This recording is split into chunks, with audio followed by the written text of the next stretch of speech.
Hello and welcome to this week's edition of the Unorthodox Vegan. My name is Sean Gold, and today we're going to do something a little different. I get a little frustrated in my life just dealing with what's going on in the world and what I can do about that. I was not very happy about working in an environment where I was supporting the oil industry, fossil fuel industry, the chemical industry, a lot of the major polluters, and I was happy to get out of that and retire early.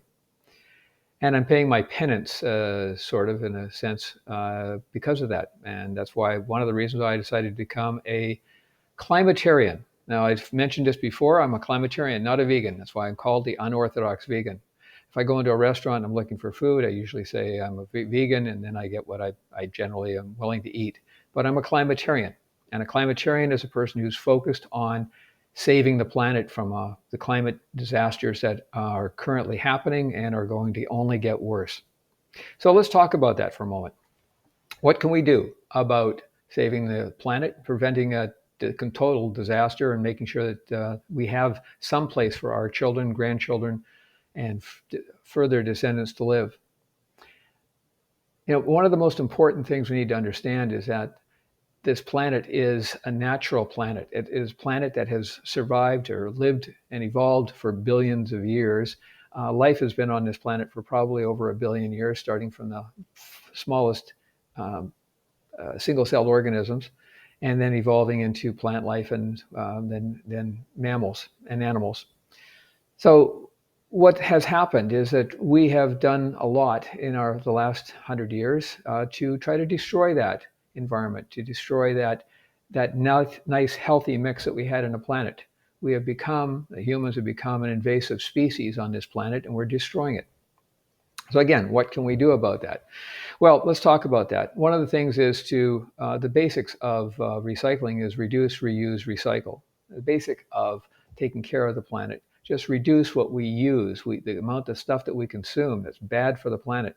Let's understand what that is. Reduce the amount of plastic that we use by, let's say, not buying stuff that we don't need. When you buy food, for example, buy it in out of bulk stores where you don't actually have to use containers. You just take in your own containers and fill up your own containers. That's why I have this. So I have containers here that I have used in the past where I bought stuff from them, but also I like to say I do dumpster diving. I take care of our building that I live in, and I make sure that I go through the recycling stuff, make sure it's in the proper bins for recycling.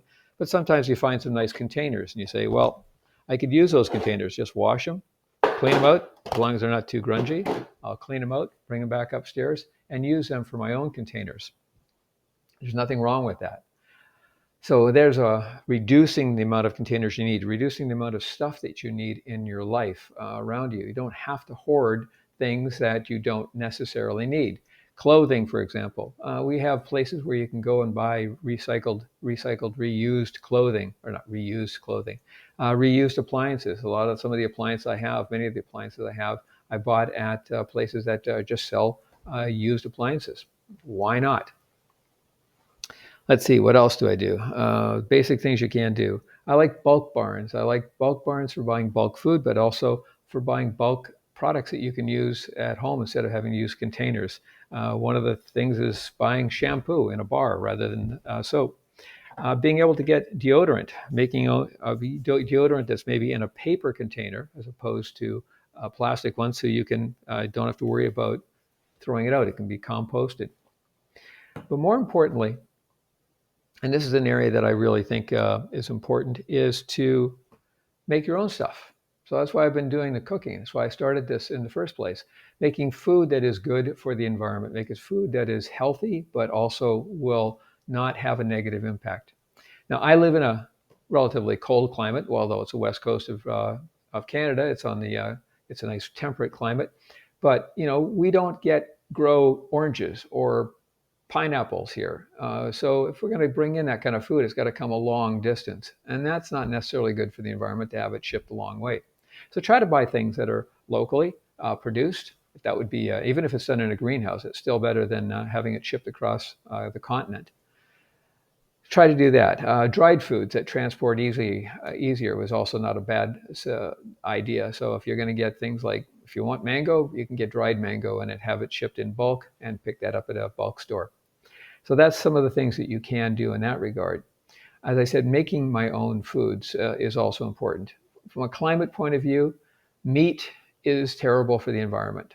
Just grazing, the amount of food that a cow has to eat or in order to turn it into beef is significant, and it has a significant impact on the overall environment by what we're doing with the farmlands. So that's why I don't eat meat. Not because I'm afraid of hurting animals. I don't like the idea of hurting animals, but I also don't like the idea of hurting plants. But I'm going to eat plants because it's healthy and they grow locally, and it's not going to have, it has a positive impact on the environment if it's properly farmed.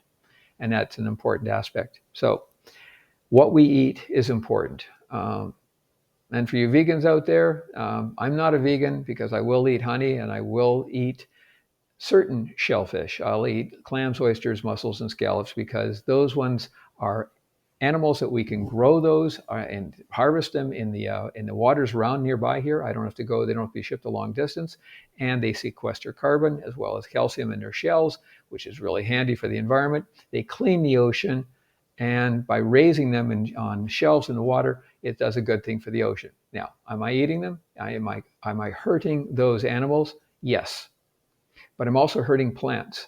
And I don't think people really appreciate that plants are living entities and not necessarily sentient, but they do have the ability to think, and they have ability to listen, they have the ability to see, and they have the ability to do other things. I've been reading some recent studies on this showing that we're learning a lot more about them, about what plants can do and how they evolve and survive in nature, and while they have done that for tens of millions of years. So we reduce, we reuse, we recycle. I get frustrated when people don't recycle properly. But those are the things that we ought to be doing in taking care of things. So today's lesson is going to be just a rehash of what I've told you in the past, but just more imploring you to think about the environment, think about what we're doing, and think about how you can do more to make this world a better place. And on that, I'm going to give you one recipe. And that recipe today is going to say using some baking soda, and coconut oil. Now, I know that coconut oil had to come in a long distance, so it isn't that great. You can use it as an alternative to coconut. We can just use water, but you're going to mix those two together and make a paste. If you use the coconut oil, I suggest you use the organic one. It has the flavoring of the coconut removed, and it's very neutral. Mix those two together in pretty much equal components, 2 tablespoons of baking soda, 2 tablespoons of coconut oil, and you get a nice, even, thick paste. Add a little bit of turmeric if you like, and you get some additional whitening power plus some mineralization. And there's other things you can add into it. There's some essential oils, be careful about them, but some essential oils can add some additional flavor if you want. And you can put in some stevia if you want some additional sweetness to it. But you can make your own toothpaste, which I have done. I've done a little bit of turmeric, which is why it's got that yellow coloring to it. And then I have done things which I think are appropriate, is taking some old toothpaste containers, squeezing out the air, squeezing out what's left of them, and then replacing it with, I don't know if you can see that, but that is the same toothpaste that's in here. So that's what I use this for, is to be able to refill some toothpaste containers. And frankly, those are things that we can all do if we want. So we can stop using up plastic, and which ends up in the ocean, ends up in animals, and ends up in what we eat, and that's not going to be good. So stop wasting, or stop creating waste. Stop or reduce it as much as possible. And I know that, we all have to do our thing, and I'm not perfect, so it is what it is. But the amount we can do to reduce that, be conscious of what we're doing, is really important. So that's my lesson today. If you want toothpaste, here's a recipe for toothpaste: coconut oil and baking soda with some additional flavoring. You can use some essential oils. Put in some turmeric if you like, because it'll give you a little bit of extra whitening plus some mineralization, and you can pump it into your own old toothpaste containers, and away you go. There's my rant for the day. If you want to get a hold of me, you can reach me at my email address up here, which is vrcompanions@gmail.com. And please follow me on my YouTube channel. That's www.youtube.com/at the_unorthodox_vegan. Until next time, my name is Sean Gold. Have yourself a great day.